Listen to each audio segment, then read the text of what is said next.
10 محرم الحرام کو کربلا کا واقعہ رونما ہوا تو اس موسم میں اطراف و اکناف عالم میں اس حوالے سے بات ہوتی ہے، ذکر کیا جاتا ہے۔ اہل محبت حضرت امام حسین رضی اللہ تعالی عنہ کے حضور خراج عقیدت اور خراج محبت پیش کرتے ہیں۔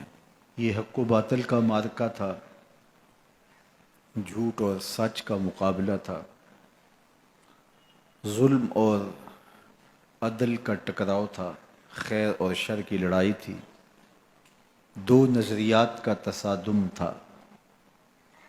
ایک طرف امام حسین رضی اللہ تعالی عنہ اور ان کے 72 جانثار تھے، اور دوسری طرف یزید اپنی تمام تر قوت کے ساتھ موجود تھا۔ حضرت امام حسین رضی اللہ تعالی عنہ سے مسلسل آخری وقت تک بیعت کا اصرار رہا، اور آپ آخری سانس تک یزید کی بیعت سے انکار کرتے رہے۔ حضرت امام حسین رضی اللہ تعالیٰ عنہ لڑائی کے لیے نہیں آئے تھے، ورنہ خواتین اور بچے ساتھ لانے کا کوئی مقصد نہیں تھا۔ آلات حرب و ضرب بھی نہیں تھے۔ عرب جو اپنے ساتھ سفر پہ معمول کی تلواریں اور اسلحہ جات رکھتے ہیں وہی تھے، اور آپ کو پیشکش بھی کی گئی۔ ترماح بن عدی بن حاتم نے، یہ حاتم تائی کا پوتا تھا، کہا کہ آپ میرے ساتھ ہمارے علاقے میں چلے جائیں۔ جب مختلف بادشاہوں نے عرب پر قبضہ کیا تو ہمارے قبائلی علاقے اس وقت بھی ان سے محفوظ رہے۔ ہم آزاد قبائل ہیں۔ میں چند دنوں میں آپ کی پشت پر 30,000 کا لشکر کھڑا کر دوں گا جو جانثار ہوگا۔ لیکن حضرت امام حسین رضی اللہ تعالیٰ عنہ نے ترماح بن عدی کی اس پیشکش کو قبول نہیں کیا اور آگے بڑھے۔ دشت نینوا میں، جسے دشت کربلا بھی کہتے ہیں، حر بن یزید ریاحی 500 سواروں کو ساتھ لے کر کے حضرت امام حسین کو محصور کر دیتا ہے، اور پھر یزید کا لشکر وہاں جمع ہونا شروع ہو جاتا ہے۔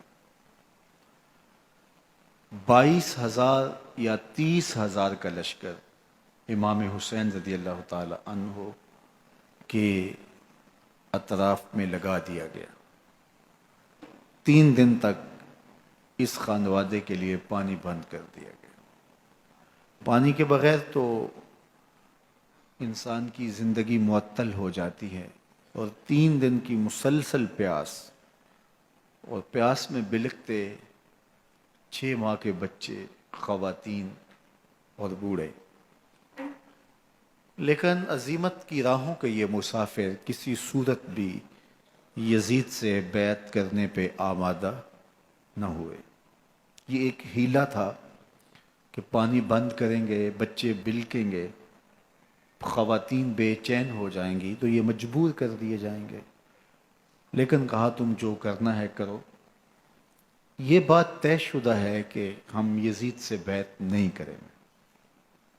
پھر 3 ماہ پانی بند کرنے کے بعد حضرت امام حسین رضی اللہ تعالیٰ عنہ اور ان کے خاندان کو جس طرح ذبح کیا گیا، یہ ایک دردناک کہانی ہے۔ 72 افراد کربلا میں شہید کر دیے گئے۔ اہل حق کا یہ قافلہ بھوک اور پیاس سے نڈھال تھا، لیکن عزیمت کی راہوں کا یہ مسافر سرنگوں نہیں ہوا اور یزید کے ہاتھ پہ بیعت نہیں کی۔ امام حسین رضی اللہ تعالی عنہ آپ کے بیٹے، بھائی، بھتیجے، بھانجے، اعیان و انصار، محبین شہید کر دیے گئے۔ 70 لوگ آپ سے پہلے شہید کیے گئے، پھر امام حسین رضی اللہ تعالی عنہ شہید کر دیے گئے۔ سوید نامی ایک زخمی وہ چھری لے کر کے حملہ آور ہوئے اور وہ بھی شہید کر دیے گئے. یہ کربلا کے آخری شہید تھے جو حضرت امام حسین کے بعد شہید ہوئے. لیکن ان کی خون آشام تلواروں کی ابھی پیاس نہیں بجھی اور ان کی آتش غیظ و غضب ابھی ٹھنڈی نہیں ہوئی. شمز الجوشن حضرت علی اوسط جنہیں امام زین العابدین کے نام سے دنیا جانتی ہے، 14 سال کی عمر میں تھے، بیمار تھے، خیمے میں گھس کے ان کو بھی شہید کرنے لگا تو حمید بن مسلم نے کہا کہ کیا بچوں کو بھی شہید کیا جائے گا؟ تو وہ رک گیا. عمر بن سعد کے حکم نامے سے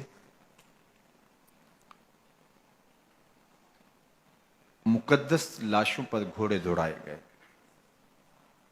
حتیٰ کہ ان کی ہڈیاں چور چور ہو گئیں اور شہیدوں کے سر نیزوں پہ چڑھا دیے گئے. حسین ابن علی اور ان کے آیان و انصار کاٹ دیے گئے. فتح کے نقارے بجے، جشن منائے گئے اور یہ قافلہ کربلا سے کوفے کی جانب روانہ ہوا. شہیدوں کے سر نیزوں پہ آگے آگے چل رہے ہیں اور اونٹوں کے اوپر حضور کی بیٹیاں، حضور کی شہزادیاں اور حضرت امام زین العابدین کو باندھا گیا ہے اور یہ تقدس مآب قافلہ کوفے پہنچتا ہے. ابن زیاد بہت خوش تھا کہ جیسے اس نے کوئی بہت بڑا کام کر لیا ہو. نواسہ رسول کا سر ایک تشت میں رکھا اس کے سامنے تھا اور وہ چھڑی سے آپ کے ہونٹوں اور آپ کے دانتوں پر ضرب لگاتا. حضرت زید بن ارقم رضی اللہ تعالی عنہ صحابی رسول اس مجلس میں موجود تھے. وہ کھڑے ہو گئے، غصے سے ان کا بدن کانپ رہا تھا اور آپ نے کہا، ظالم، چھڑی کو یہاں سے ہٹا لے. میں نے خود ان آنکھوں سے رسول اللہ کو یہ ہونٹ چومتے ہوئے دیکھا ہے. ابن زیاد غصے میں بپھرا ہوا بولا، اگر تو بوڑھا نہ ہوتا تو میں تیری گردن اڑا دیتا. حضرت زید بن ارقم روتے ہوئے دربار سے باہر نکلے اور ساتھ اہل کوفہ کو مخاطب کر کے کہا کہ اہل کوفہ، تم نے حسین ابن علی کو شہید کر دیا اور ابن مرجانہ کے غلام بن گئے. حضرت زینب سلام اللہ علیہا ایک کونے میں بیٹھی تھی، پرانے کپڑوں میں ملبوس. ایک وہ وقت بھی تھا کہ سیدہ زینب سلام اللہ علیہا جب کوفے میں آئیں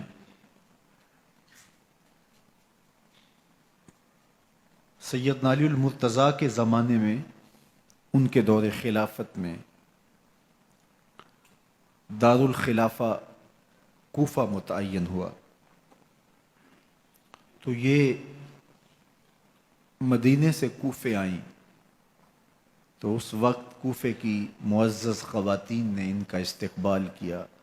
خلیفۃ المسلمین کی شہزادی، رسول اللہ کی بیٹی سیدہ فاطمہ الزہرا کا عکس حضرت زینب سلام اللہ علیہا کوفے میں داخل ہوئیں.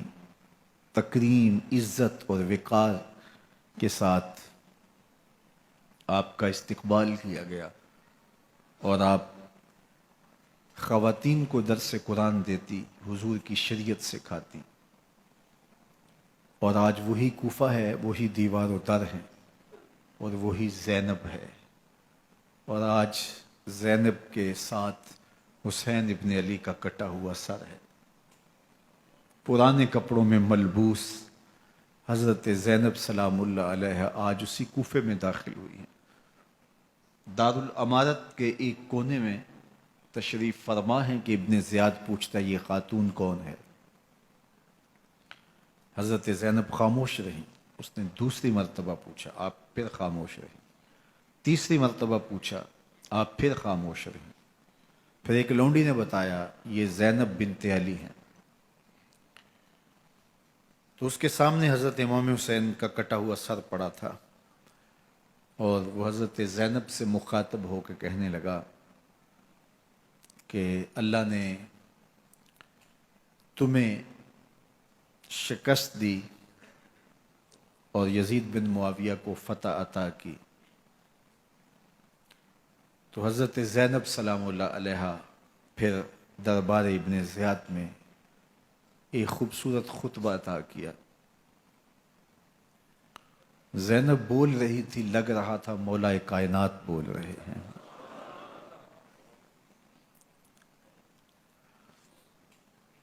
یہ خطبہ بامر مجبوری تھا، ابن زیاد کی خرافات کا جواب تھا۔ تو ابن زیاد سے اس کا جواب تو نہ بن پڑا، لیکن کہنے لگا کہ بڑی مکفہ اور مسجع گفتگو کی، تمہارا باپ علی بھی بہت اچھا شاعر تھا۔ تو سیدہ زینب سلام اللہ علیہ نے فرمایا ہمیں مکفہ گفتگو سے کیا غرض، یہ تو ایک حقیقت ہے جو ہم نے بیان کی۔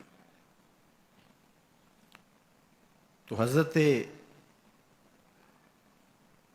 علی اوسط امام زین العابدین بھی پاس تھے، تو دیکھ کر کے کہنے لگا کہ یہ لڑکا کون ہے؟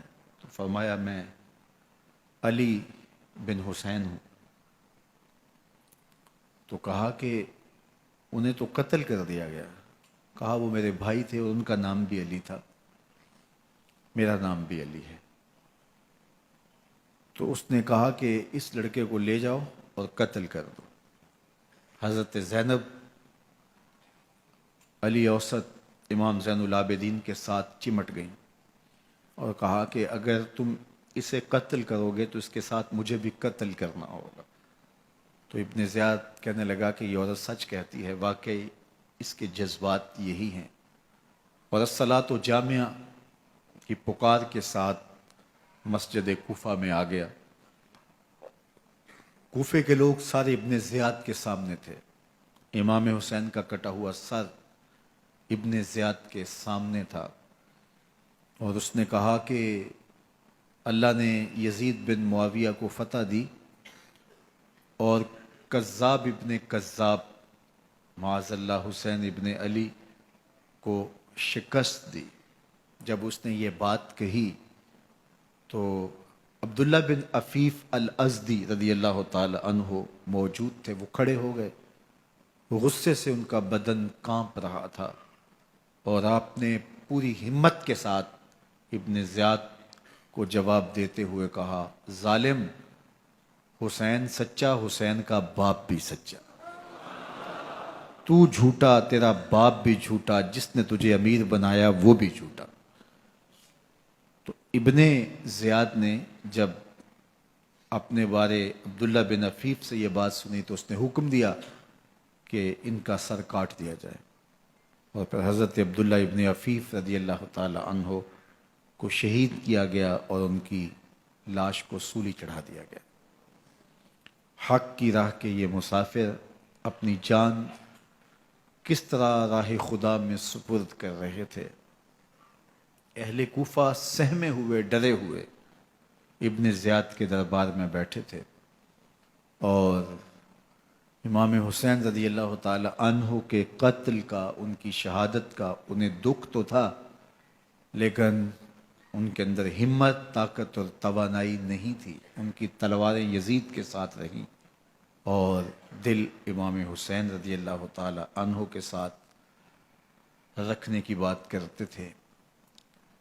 پھر یہ قافلہ کوفہ سے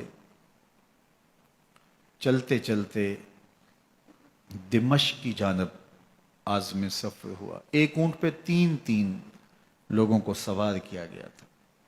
امام زین العابدین کو سوار بھی کیا گیا اور بدن پر زنجیریں بھی باندھی گئیں، جکڑ کر کے سواری پہ بٹھایا گیا. اللہ اکبر. جہاں جہاں سے یہ لوگ گزرتے لوگوں کو ان کی حالت پہ رحم آتا. بہت سارے لوگ نہیں جانتے تھے یہ کون ہیں. عمومی طور پہ راستوں میں یہی بتایا گیا کہ کچھ باغی لوگ ہیں جنہوں نے حکومت سے بغاوت کی، تو ان کے کیفر کردار تک پہنچا دیا گیا. راستے میں ایک گرجا گھر آیا اور وہاں یہ لوگ رات رکتے ہیں. گرجا گھر کی دیوار پہ لکھا ہوا تھا اترجو امت قتلت حسینا شفاعت جدہ یوم الحساب. کیا وہ امت جنہوں نے حسین ابن علی کو شہید کیا قیامت کے دن انہی کے نانے سے شفاعت مانگیں گے؟ کس منہ سے شفاعت طلب کریں گے؟ اسی حسین ابن علی کے نانا سے جن کے بیٹے کو، جن کے شہزادے کو، نواسے کو ان لوگوں نے شہید کیا. جب یہ تقدس مآب قافلہ دمشق پہنچا تو راستے میں ایک شخص قرآن مجید کی تلاوت کر رہا تھا. اپنے مکان کی چھت پہ بیٹھ کے تلاوت کر رہا تھا، اور یہ قافلہ اس طرح سے گزر رہا تھا کہ شہیدوں کے کٹے ہوئے سر نیزوں کی نوک پہ تھے، اور عصمت شیار خواتین اور امام زین العابدین اونٹوں پہ بندھے ہوئے تھے. تو پڑھنے والا تلاوت کر رہا تھا کہ کہف اور رقیم یہ ہماری نشانیوں میں سے بڑی عجیب نشانیاں ہیں. تو جب وہ پڑھ رہا تھا تو سر حسین سے آواز آئی یا تالی القرآن، اے قرآن پڑھنے والا. اصحاب کہف سے زیادہ عجیب قتلی و حملی، میرا قتل کرنا اور نیزے کی نوک پہ چڑھایا جانا ہے. یہ قافلہ یزید کے دربار میں پہنچتا ہے. یزید بہت خوش ہوا اور اس نے حضرت امام زین العابدین رضی اللہ تعالیٰ عنہ سے کہا کہ تمہارے باپ نے میری حکومت کے خلاف بغاوت کی اور وہ اپنے انجام کو پہنچے. تو آپ نے جواب میں قرآن مجید کی آیات کی تلاوت کی اور اہل بیت کے مناقب اور فضائل بیان کیے. سیدہ زینب سلام اللہ علیہا کا ایک خطبہ اہل بیت کی عظمت، مناقب اور فضائل میں یزید کے دربار میں اپنی انوکھی اور البیلی شان رکھتا ہے. یزید پہلے تو خوش ہوا، لیکن جب اس نے لوگوں کے چہرے دیکھے تو وہ پریشان ہو گیا. حتیٰ کہ یزید کے دربار میں ایک عیسائی سفیر آیا ہوا تھا، تو اس نے جب کٹے ہوئے سر دیکھے اور خستہ حال سادات کی شہزادیوں کو دیکھا تو اس نے کہا یہ کون لوگ ہیں؟ تو اسے بتایا گیا. تو اس نے بڑے تاسف کا اظہار کیا، کہا کتنے بد نصیب لوگ ہو، ہمارے پاس حضرت عیسیٰ علیہ السلام کے گدھے کا کھر موجود ہے اور ہم اسے بھی عزت کی جگہ پہ رکھے ہوئے ہیں، اور تم کتنے بدبخت ہو اپنے رسول کے نواسے کو شہید کر دیا. بے مروت بے وفا تیرا بھی کیا افسانہ ہے، جس نے اپنی ہی شمع کو گل کیا تو وہ پروانہ ہے. تو یزید نے جب لوگوں کے تیور دیکھے اور بدلتے ہوئے حالات دیکھے تو اس نے تاسف کا اظہار کیا اور کہا اللہ برا کرے ابن زیاد کا، وہ امام حسین کو میرے تک پہنچنے دیتا تو میں ان سے اچھا معاملہ کر لیتا. کچھ لوگ اس سے یزید کو بری الذمہ قرار دینے کی کوشش کرتے ہیں، لیکن یزید کے اپنے حکم سے سب کچھ ہوا۔ ابن اسیر نے لکھا ہے کہ جب یزید مرا تو ابن زیاد دمشق آ رہا تھا، اس کے ساتھ مسافر بن شریح بھی تھا، تو اچانک وہ کچھ سوچنے لگا۔ تو مسافر بن شریح نے کہا کہ ابن زیاد میں تمہیں بتاؤں تم کیا سوچ رہے ہو؟ کہا بتاؤ۔ کہا تم یہ سوچ رہے ہو کہ میں نے نواسہ رسول کو شہید کیوں کیا؟ تو کہنے لگا کہ یہ مجھے یزید کا حکم تھا، اور اگر میں نواسہ رسول کو شہید نہ کرتا تو وہ مجھے قتل کر دیتا۔ اور جب مسلم بن عقبہ کو مدینہ المنورہ کی حرمت کو پامال کرنے کے لیے اور حضرت عبداللہ ابن زبیر رضی اللہ تعالیٰ عنہ کی خلافت کے اعلان کے بعد مکہ المکرمہ پر حملے کے لیے جو یزید نے بھیجا، تو اس سے قبل اس نے ابن زیاد کو کہا کہ یہ کام تم کرو۔ تو ابن زیاد نے جو جواب دیا وہ یہ تھا کہ میں تمہارے کہنے پہ پہلے ہی نواسہ رسول کو شہید کر چکا ہوں، اب نواسہ رسول کو شہید کرنا اور کعبۃ اللہ کی حرمت کو پامال کرنا، یہ دو چیزیں میں جمع نہیں کروں گا۔ اور اس نے بادشاہ کے حکم کا انکار کر دیا۔ تو یزید نے امام حسین رضی اللہ تعالیٰ عنہ کی شہادت کا حکم دیا تھا ابن زیاد کو، اور یہ دو گواہیاں میں نے ابن زیاد سے آپ کے سامنے رکھی۔ باقی اس کا یہ سیاسی پینترا کہ وہ تعصب کا اظہار کرے، تو قاتل کی پشیمانی مقتول کی اہمیت تو بڑھا سکتی ہے، لیکن قاتل کے دامن سے قتل کا داغ نہیں دھو سکتی۔ تو حضرت امام حسین رضی اللہ تعالی عنہ کا قتل یزید کو اب نظر آ رہا تھا مجھے بہت مہنگا پڑے گا، آخرت تو برباد ہوئی ہی ہوئی، دنیا بھی میں نے برباد کر لی، اور میری حکومت بھی مستحکم نہیں رہ سکے گی۔ تو اب اس نے یہ کہنا شروع کر دیا کہ خدا برا کرے ابن مرجانہ کا کہ وہ راستہ دے دیتا اور امام حسین کو میرے تک پہنچ دیتا۔ حضرت امام زین العابدین سے اب وہ لجاجت کرنے لگا اور کہنے لگا کہ حضرت آپ کچھ ارشاد فرمائیے۔ تو آپ نے تین چیزیں ارشاد کی۔ آپ نے فرمایا ایک تو ہمیں خیریت سے مدینے بھیج دو، اور دوسری بات کہ قاتلان حسین کو ان کے کیفر کردار تک پہنچاؤ، اور تیسری بات مجھے دمشق کی جامعہ مسجد میں خطبہ جمعہ کی اجازت دو۔ اس نے کہا کہ خطبہ جمعہ کی اجازت بھی دیتا ہوں، آپ کو خیریت سے مدینہ المنورہ بھی روانہ کر دیا جائے گا، لیکن قاتلان حسین کو کیفر کردار تک پہنچانا یہ میرے بس میں نہیں ہے، یہ ممکن نہیں ہے۔ اب مجھے بتائیے، حاکم وقت ہو اور اتنا بڑا سانحہ اور واقعہ ہو گیا ہو، تو وہ وہیں کھڑے کھڑے معذرت کر لے کہ یہ اس بات کو رہنے دو، تو اس کا مطلب سمجھنے میں کسی بھی باشعور شخص کو دیر نہیں لگتی۔ اسے چاہیے تھا کہ وہ کہتا کہ میں اس کی تحقیق کروا کے جو بھی مجرم ہے وہ کیفر کردار تک پہنچے گا، اور آپ نہ بھی کہتے تو یہ میں کرتا چونکہ میں حاکم وقت ہوں۔ لیکن اس نے فوراً کہا کہ یہ ممکن نہیں ہے، تو اس کا مطلب کیا کہ مجرم میں خود ہوں، تو میں اس سے جو ہے وہ بچنا چاہتا ہوں۔ تو اس نے حضرت امام زین العابدین کو کہا دو شرطیں تو قبول ہیں، لیکن یہ تیسری شرط قبول نہیں ہے اور یہ ممکن نہیں ہے۔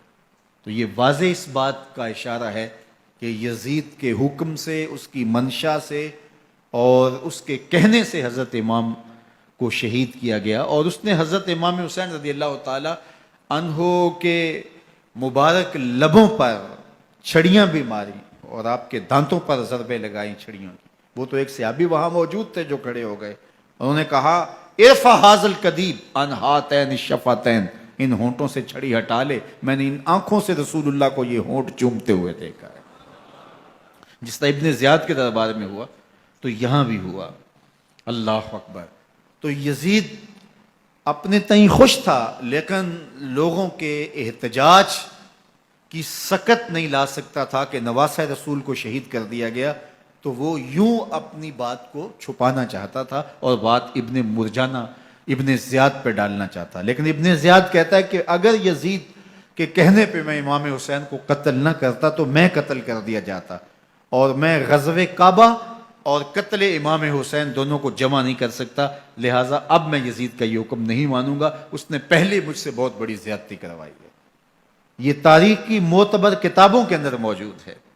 اب یزید نے کہا دو باتیں مان لیتا ہوں، آپ کو مدینہ المنورہ بھی رخصت کر دیتے ہیں، اور دوسرا آپ کو مسجد دمشق میں خطبہ کی اجازت بھی دیتے ہیں۔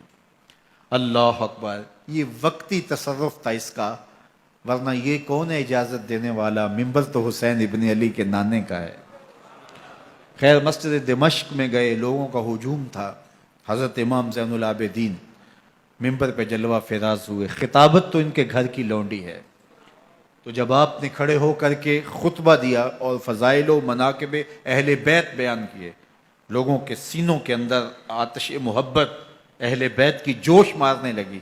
یزید ڈر گیا کہ اگر کچھ دیر خطبہ جاری رہا تو کہیں ایسا نہ ہو کہ لوگ میرے خلاف اٹھ کھڑے ہوں، تو اس نے مؤذن کو اشارہ کیا اور وہ اذان دینے لگا، تو اس نے کہا اللہ اکبر اللہ اکبر، تو حضرت امام زین العابدین نے کہا اس میں کوئی شک نہیں کہ اللہ سب سے بڑا ہے۔ پھر کہا اشہد اللہ الہ الا اللہ، تو امام زین العابدین نے فرمایا کہ ہم نے اس بات کی اپنے خون سے گواہی دی ہے کہ اللہ کے علاوہ کوئی معبود نہیں ہے۔ پھر اس نے کہا اشہد ان محمد رسول اللہ، تو حضرت امام زین العابدین نے یزید کی آنکھوں میں آنکھیں ڈال کے کہا یزید دیکھ، اذان میں تیرے نانے کا نام ہے یا میرے نانے کا نام ہے؟ تو حسین ابن علی رضی اللہ تعالیٰ عنہ کا نام کبھی بھی مٹنے والا نہ زیاد کا وہ ستم رہا، نہ یزید کی رہی وہ جفا، رہا تو نام حسین جسے زندہ رکھتی ہے کربلا۔ یزید نے امام حسین رضی اللہ تعالیٰ عنہ کو راستے سے ہٹا دیا، اس کا خیال تھا کہ یہ باغی ہیں اور میں ان کو کچل دوں۔ حضرت امام حسین شہید کر دیے گئے، ان کا خاندان شہید کر دیا گیا۔ صرف 14 سال کے امام زین العابدین رضی اللہ تعالی عنہ اس حادثے میں، اس واقعہ میں جو ہے وہ بچے، اور سب سے زیادہ دکھ اپنی آنکھوں سے انہوں نے دیکھے، کربلا کا منظر بھی دیکھا، کوفے کا دارالعمارہ بھی دیکھا، اور دمشق کا دربار یزید بھی دیکھا، اور پھر یہاں سے مدینے پہنچ کر اہل مدینہ سے جو سامنا ہوا امام زین العابدین نے وہ لمحے بھی دیکھے۔ کہتے ہیں اس واقعہ کربلا کے بعد حضرت امام زین العابدین کبھی ہنسے نہیں تھے، جب بھی پانی پینے لگتے تو رو پڑتے، انہیں شاید سکینہ کی پیاس یاد آ جاتی تھی۔ امام زین العابدین کا رنگ زرد ہو جاتا جب کربلا کی یاد آتی، اور بسا اوقات شہر سے وحشت ہونے لگتی اور دور باہر نکل جاتے اور جا کر کے وہاں خیمہ گاڑ لیتے اور مہینہ مہینہ وہاں ذکر و فکر اور عبادت میں لگے رہتے۔ امام زین العابدین کے ہاتھوں میں ہتھ کڑیاں، پاؤں میں زنجیریں، اور اونٹ پہ باندھ کر کے جب حضرت امام زین العابدین کو شہیدوں کی لاشوں کے قریب سے گزارا گیا تو غشی پہ غشی طاری ہو رہی تھی امام زین العابدین پہ، اور وہ گھڑیاں بھی امام زین العابدین پر کتنی دردناک تھیں کہ جب شہزادیاں اونٹوں کے ساتھ باندھی گئی تھی اور امام زین العابدین اپنے بابا کا سر اپنے سامنے چلتا ہوا دیکھتے تھے، اور یہ دردناک لمحے کہ جب رات کی گھڑی آئی تو زینب سلام اللہ علیہ نے دیکھا کہ زین العابدین کے آنسو نہیں تھمتے اور ان کو غشی پہ غشی آتی ہے، تو وہ آگے بڑھ کے ان کو اپنی آغوش میں سمیٹتی ہیں اور کہا زین العابدین کیا ہوا؟ کہا کہ پھپھو جان اگر ہو سکے تو بابا کا سر کچھ دیر کے لیے میری گود میں نہیں آ سکتا ہے۔ وہ وقت بھی امام زین العابدین پہ آتا ہے جب زخم اور درد اور دکھ حد سے تجاوز کرتے ہیں تو زین العابدین مدینہ کی طرف منہ کر لیتے ہیں اور حضور کی بارگاہ میں ہوا کے ہاتھوں پیغام بھیجتے ہیں، ان نلتا یا ریح الصبا یومن الی ارض الحرمی بلغ سلامی روزتن فیہ النبی المحترمی یا رحمت للعالمین ادرک لزین العابدی محبوس عید الظالمی فی الموکب والمزدحمی۔ امام زین العابدین نے یہ سارا دردناک منظر اپنی آنکھوں سے دیکھا اور یہ سارے دکھ سہے۔ امام زہری کہتے ہیں کہ ولید کے زمانے میں دوبارہ امام زین العابدین کو پکڑ لیا گیا اور ان کے ہاتھوں میں دوبارہ ہتھ کڑیاں اور پاؤں میں بیڑیاں ڈال دی گئیں۔ میں ملنے گیا تو جو ہی امام کے ہاتھوں میں ہتھ کڑیاں دیکھی تو میرا دل ڈولنے لگا اور میری آواز گلے میں دب گئی اور آنسو تھے کہ تھمتے نہیں تھے۔ تو امام زین العابدین نے مجھے دیکھا تو مجھے تسلی دیتے ہوئے کہا زہری کیا ہوا تمہیں؟ تو میں نے کہا حضرت کربلا میں تھوڑے دکھ دیکھے تھے اور اب یہ حالت مجھ سے دیکھی نہیں جا رہی۔ تو امام زین العابدین نے ان زنجیروں کو اور ان ہتھ کڑیوں کو جن سے آپ جکڑے گئے تھے جھٹکا دیا، لوہے کی زنجیریں ٹوٹ گئیں۔ کہا زہری ہم اللہ کی تقدیر پہ راضی ہے ورنہ یہ زنجیریں کیا ہوتی ہیں۔ امام زین العابدین کو اللہ نے عزتوں سے نوازا تھا، ہر دور کے حاکم وقت ڈرتے تھے اور ان کی عزت سے حسد کرتے تھے۔ ولید بن عبد الملک بنو امیہ کا بڑا تگڑا حکمران گزرا ہے۔ ایک دن طواف کرتے کرتے حجر اسود کے سامنے آیا اور اس کے دل میں آیا کہ میں حجر اسود کو بوسہ کروں، لیکن رش اتنا تھا کہ آگے بڑھنے کی ہمت نہ ہوئی اور پیچھے ہٹ کے کھڑا ہو گیا کہ رش کم ہوتا ہے تو میں حجر اسود کو چومتا ہوں۔ اتنے میں امام زین العابدین رضی اللہ تعالی عنہ وہ بھی طواف کرتے کرتے حجر اسود کے قریب آئے، ایک لمحے کے لیے توقف کیا، لوگوں نے راستہ چھوڑ دیا۔ امام زین العابدین آگے بڑھے، حجر اسود کو چوما، پھر آگے بڑھ گئے۔ ولید بن عبد الملک کو بڑا غصہ آیا کہ لوگوں نے میرے لیے تو راہیں نہیں چھوڑی اور زین العابدین کے لیے راہیں چھوڑ دی ہیں۔ تو وہ اپنے درباری شاعر کو، فرزدق کو جو اس کے ساتھ کھڑا تھا، اس کو پوچھتا ہے من ھذا، یہ کون ہے؟ حالانکہ اسے پتا تھا یہ امام زین العابدین ہے۔ بعض اوقات سوال تفہیم کے لیے کیا جاتا ہے، سمجھنے کے لیے کیا جاتا ہے، اور بعض اوقات سوال تحقیر کے لیے کیا جاتا ہے۔ جس طرح کسی شخص کو آپ پسند نہ کرتے ہو اور وہ کوئی کام کرے تو آپ کہتے ہیں یہ کون ہے، یہ کون ہے؟ تو اس نے کہا من ھذا، یہ کون ہے؟ اب فرزدق شاعر تھا اور درباری شاعر تھا، اسے اچھی طرح پتا تھا کہ من ھذا سے بادشاہ کیا سننا چاہتا ہے، لیکن آج اس کی غیرت ایمانی جاگی۔ بادشاہ نے کہا من ھذا، یہ کون ہے؟ تو فرزدق نے بادشاہ کی آنکھوں میں آنکھیں ڈال کے کہا بادشاہ تو نہیں جانتا یہ کون ہے؟ اس کو تو بطحا کے سنگ ریزے بھی جانتے ہیں، اس کو تو زمین والے بھی جانتے ہیں، آسمان کے فرشتے بھی جانتے ہیں۔ یہ فاطمہ کا بیٹا ہے، یہ علی کا شہزادہ ہے، یہ رسول اللہ کا نواسہ ہے۔ تیرا من ھذا کہنا اس معرفہ کو نکرا نہیں کرے گا، یہ کل بھی معرفہ تھا، یہ آج بھی معرفہ ہے۔ کھڑے کھڑے امام زین العابدین کی شان میں ایک طویل قصیدہ لکھ دیا۔ بادشاہ تو اس سے کچھ اور سوچ رہا تھا، الٹ ہو گیا، اس نے ایک فرزدق کو جیل میں ڈال دیا۔